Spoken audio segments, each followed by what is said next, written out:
What up, people? It's your boy Chig from Guna Eagle Eye coming to you again with a brand new video. This time it is Eagle Eye, where I talk about transfer rumours in generally around the Arsenal. Now, first thing first, let's get into it. I'm going to focus on three stories, possibly four, but predominantly three stories I'm going to talk about today. Let's talk about, first of all, Mesut Ozil, the very polarising Mesut Ozil. You either love him, or hate him. He's just that sort of guy. Just to give you a very good example of this, my sisters are very forgiving when it comes to Arsenal players. You know, whereas you and I have frustrations with people like Mustafi or Alex Iwobi or Granit Xhaka.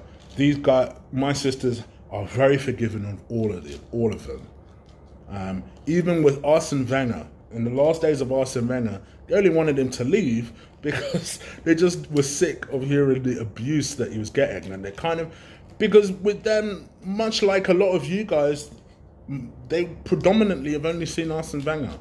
So all they saw was someone who they've grown up with, and they didn't like the way he was.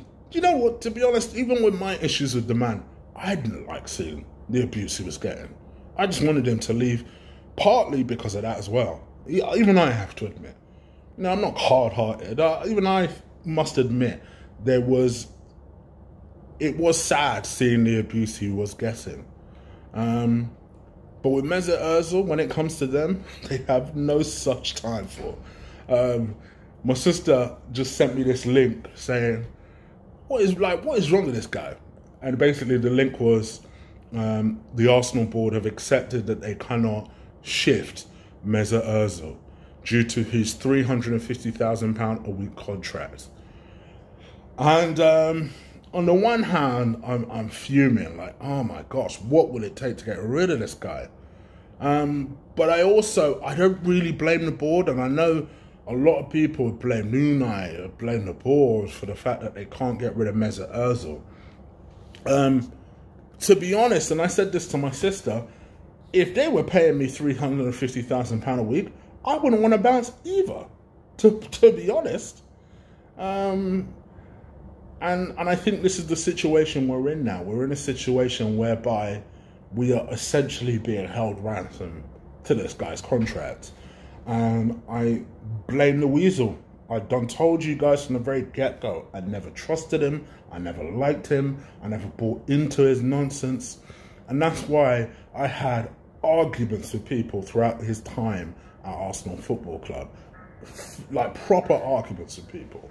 Because I always felt like he was a sneaky snake. And this is part of the legacy that he's left us. And I'm not talking about Arsene Wenger here, even though you could also blame him. I'm talking about specifically Ivan Gazidis, because this was his call. Yeah, Arsene could say he wants a contract all day for Mesut Ozil, but this was his call. This was his sign-off. And to me, it's of no surprise, really, that we are in the situation we're in. We're probably going to have to cope with this situation in the next 2 years. And for those of you who still love and adore Mesut Ozil, you'll be thankful, you'll be relieved. For the rest of us, we are where we are. What can we do? We just have to make the best of the situation now. The reality of the situation, I don't know this situation is over. I feel it's strange. At the time I record this, it's the 28th of June. It seems strange to admit defeat on this now. You know, it's a bit early. Like, I would have expected that if this revelation was going to come out, that the club had essentially given up trying to sell the player, it probably would come more towards the end of next month, rather than the end of this. So just watch this space. And maybe the club are just trying to seize the narrative on this a little bit. And let's see where we go. But so far, I think this is a story that we all deep down knew. It looks like the club are having some real difficulty getting rid of Mesut Ozil. I'm going to talk about another story that's kind of flown under the radar a little bit, and that is Stan Kroenke. So it looks like Stan Kroenke is in £24 million worth of debt. It's a bit of a complex story, and I did read it and I understand it, and I'm not going to bore you guys with it completely, but as a result of him moving the club 24 miles from its original destination, that like he moved it far. Like he moved it far. He moved it from St. Louis, where the NFL team were. He moved it all the way to LA, and subsequently has had to pay the fans $24 million, which is about £18 million or £18.5 million. Considering we're a club that don't already spend money, and we know that this guy likes to take money out of the club for his own personal reasons, you do worry what effect that situation has on the business that we do. I think the one thing I will say is, hopefully, if the club is truly self-sustaining, then any sales we make will be able to spend. The problem is we can't sell worth a damn. You know, we sell international goalkeepers for $3 million. So if there was anyone that was hoping that Stan Kroenke was going to prize open his wallet and throw in some cash last second, don't hold your breath. My man's got some bills to pay. It's sad. It's a sad state of affairs. And it does lend a little bit more credence, in my opinion, to this Turkish protest and the Turkish argument. And, you know, good luck to him and everyone that attends. But yeah, that story was a bit unsettling to read. It came out a few days ago, but to be honest, I only just read it today. So I thought I would go with that as part of my Eagle Eye episode today. We've also made an approach for Dani Ceballos. I just learned how to say it. Ceballos. Dani Ceballos. The Real Madrid midfielder. Damn it. I literally just learned how to say this name, just so people wouldn't take the piss. Dani Ceballos, I think is his name. 22 years old. Has done reasonably well, but only had 22 appearances for Real Madrid. Very good player, though. Very good player. Central midfielder, can also play attacking midfielder. Tends to do his best work in those central areas. Can also play on the left-hand side if necessary, but in the centre is where he plays. Has a lot of good attributes. Very good tackler, loves a tackle. Very strong, physically strong. Excellent passer of the ball. Loves his short passes, loves his long passes. Really good passer of the ball, good awareness generally around him. Decent shot on him. Isn't an amazing finisher. Isn't someone necessarily who you could be caught in an aerial battle. He's not that guy. He's not particularly big. He's not someone that crosses the ball either.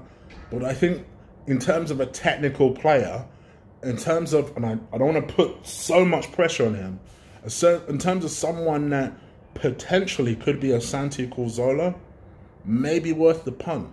Real Madrid are spending dough, hand over fist, and they have a big squad now. So they're going to be looking to offload some people very, very soon. And maybe we could take advantage of that. The feeling is that we may be able to do almost a Kovacic type of deal. You know, the way Chelsea did with Kovacic, where they loan him for a season, and then obliged to buy him the season after. They're talking of that sort of deal. They're talking in the range of about the £30 million or €30 million mark. I'd take the punt, to be honest. I like him, and if you are committed to replacing Ramsey, you couldn't go far wrong with him. You know, Isco would be my ideal choice. Short of that, I get this guy. Very elegant player. I do like him. Elegant, but can tackle as well. And the only other person I know that could do that is Santi Cazorla. So, hey, if he's anything like him, I'd be more than happy. So those are the three stories I was going to talk about, but I might as well mention this one quickly. It's in all of the papers today that the belief is our first two signings outside of Gabriel Martinelli, who is considered more of a youth signing, it looks like we're going to or edging towards closing out the Tyranny and the Saliba deal, set to be in the region of about £42 million combined. There are some papers that say that we're going back in for the Tyranny deal, which is going to be towards the £20 million mark. Some people think that we need to go to the £25 million mark in order to get the deal done. Either way, if we're going to make signings towards the end of next week, it's looking like it's going to be these two. And I'd be happy with that. For me, that would be a good start. I won't reveal too much because, as you guys know, hopefully you've liked this video already. But one thing I have announced on my Twitter today is that I'm going to start a new video series called Chiggy's Wishlist, where I talk about the players that I want Arsenal to buy. It is literally the opposite of the chopping block. But hopefully you guys will find it interesting, because I usually do get them type of questions like, well, who would you buy then? Who would you buy then? And hopefully this will answer it. All right, guys, I'm out of here, people. I hope you've enjoyed this video. Please stick a massive like on there for me. I know I'm using Lee's line there, but it seems to work for him. So stick a massive like on there for me. Please drop a comment. I always interact with you guys when you do that. I'm very fortunate in a way that my following is large enough to make a difference, but small enough for me to care. In the sense that I can care and go in and debate with you guys. As long as it's respectful, for me, I'm all for the debate. So please do leave a comment in there. Like this video, hit the subscribe if it's your first time here. I'm going to be back tomorrow with another Eagle Eye episode. Back on Sunday with not just an Eagle Eye episode, but with a chopping block. So yeah, I won't be in London for that, but I'll be damn sure enjoying the weather. So definitely enjoy the weekend, enjoy the sun. Make sure you get your sunscreen on. Even you black folk that like to arrogantly walk around with no sunscreen, thinking skin cancer doesn't exist for us. It exists. So make sure you get that factor 15 on. So enjoy the sun.